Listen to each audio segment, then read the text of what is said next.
Tackle all your NFL action with FanDuel, America's #1 sportsbook. And right now, new customers can bet $5 and get $150 in bonus bets if that first $5 bet wins. The FanDuel Sportsbook app gives you everything you need to place live bets on the NFL all in one place. So when you get a hunch in the middle of the game, you can check out the latest stats, view live play-by-play, and so much more on the same page where you place your bets. Just visit FanDuel.com/UCSS to join today. Never waste a hunch. Make every moment more with FanDuel, an official sportsbook partner of the NFL. G, I want to start this next topic off with you, but we said it on the post-game show. I'm not sure if Bull, Dustin, and Jason had a chance to hear it, but the screen interception that Jameis threw essentially broke you. And you had been on extend Jameis immediately. Are you off the Jameis bandwagon already? Hey, listen, man. You were just saying, you and Jay, pay this man an extension. It broke me, bro. Oh, my God. You're not broke. You're just cut. Because if he throws 3 bills next week, you're going to be screaming to extend him again. I think this is different this time. I think it's maybe I'm mature and getting older.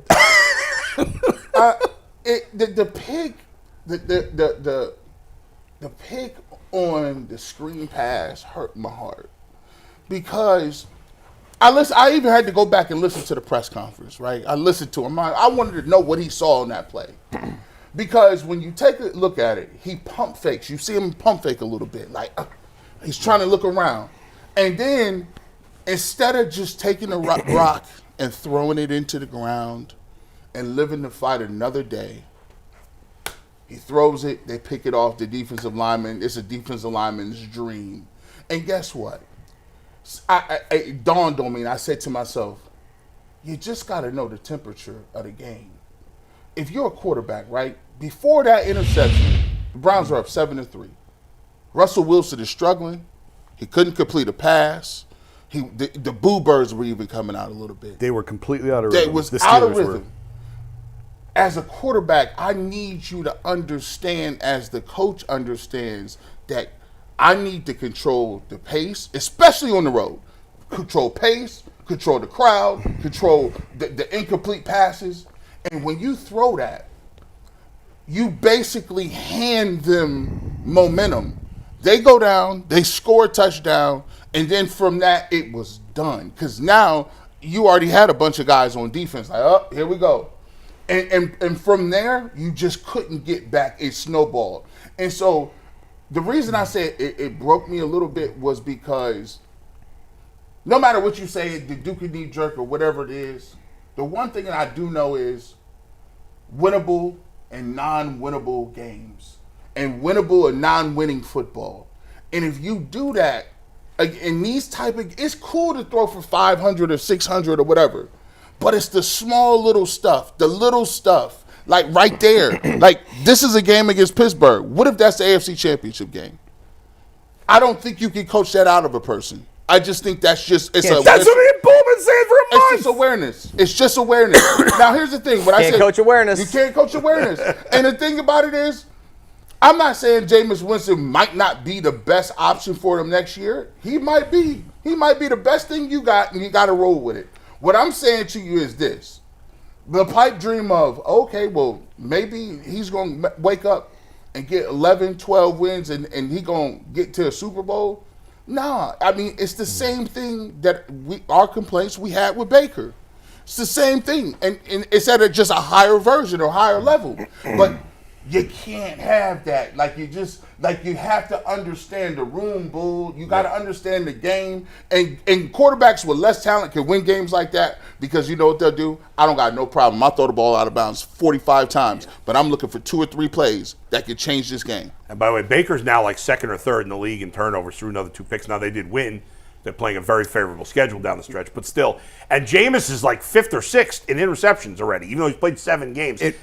And what's funny about that is yesterday I felt like there were times where he didn't force it. Like he was cognizant of it. And the Steelers did a great job of covering guys down the field. There was a couple times he took a couple sacks because they were coverage sacks. Yeah. So even when he's aware and cognizant of it, he's still throwing interceptions on screens. You can't float a ball when there's 5 defenders there.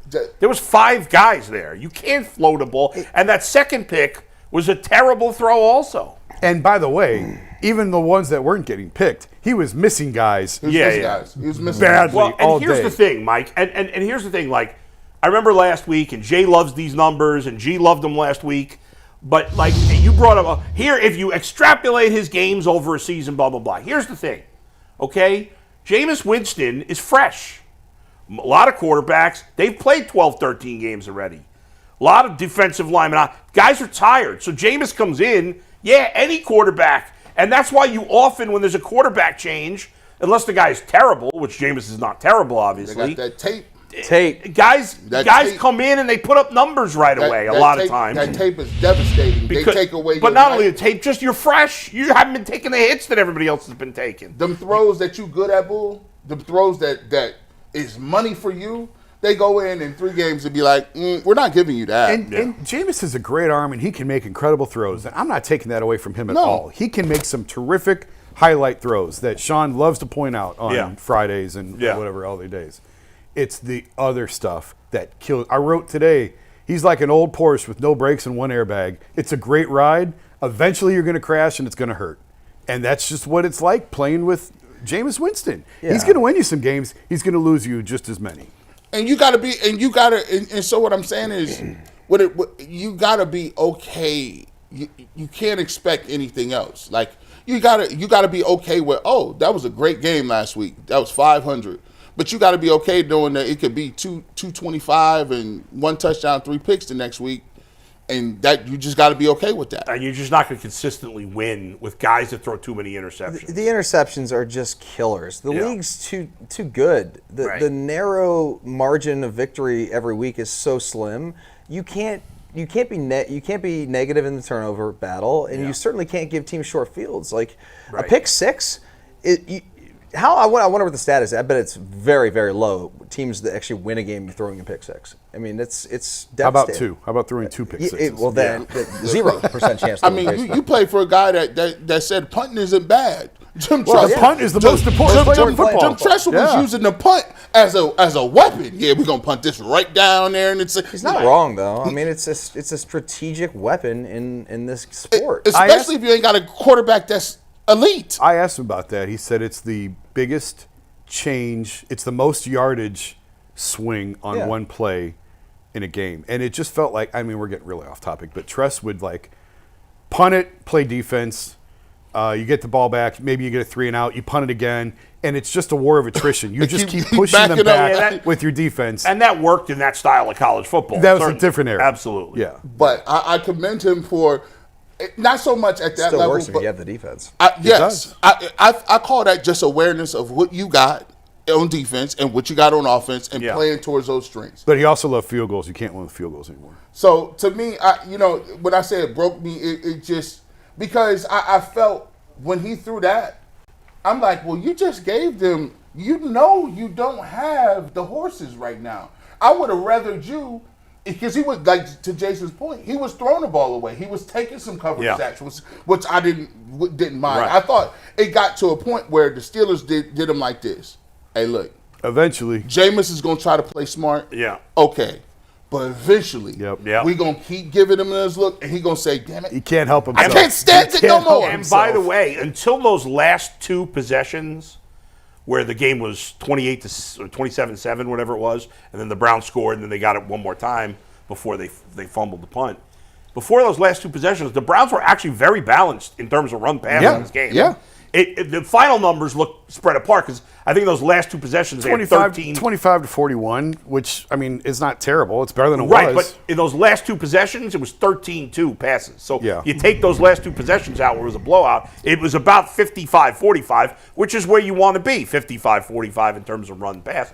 And I thought they ran the ball okay compared to what they've been. I mean, it was better. It certainly wasn't great. What are they going to do with it?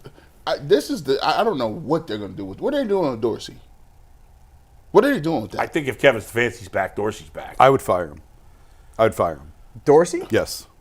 I'd fire him. I don't. What are they? I don't know what this hodgepodge. Are you saying is it because you don't believe Stefanski wants him here? No, I just don't think. Regardless of how he got here, and I still haven't put all the pieces together of how he got here. Yeah, it's not working. The offense is better, and now you can't go get AVP back. But the offense is better with AVP. Right, but this year the offense was better with Dorsey. Overall, I would take last year's offense and the year prior than whatever they're trying to establish this year. It's been a disaster. I feel like they scored 14 points through the last 6 games. Now, they should have had 20. They missed 2 kicks yesterday. You scored 14 points. Right, but look what they're not scoring points. But look what they did with Watson. I mean, Watson's a disaster. Watson's a total disaster. Even without Watson, with Jameis, they've scored.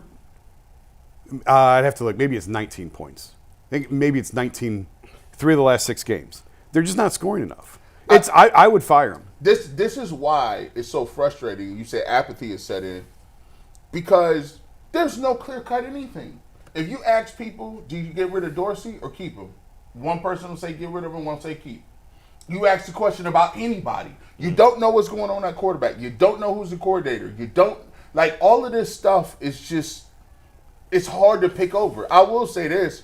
The passing game looks better with Winston, but the running game needs a complete overhaul. Well, we'll get to the running game. I want to ask one more question on Winston real quick, though. So the screen interception broke G. Bush.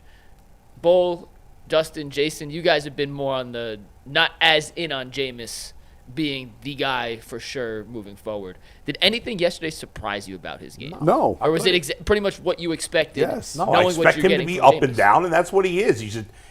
Are there 32 quarterbacks in the league better than him? Absolutely not. No. He should be a starter for some team in the NFL. I agree. He's in that group of starters that, he's better than other guys, but can you really win when it matters in big spots with him? I don't think you can. Nothing's changed for me with Jameis. I think there's a decent chance he's their best option.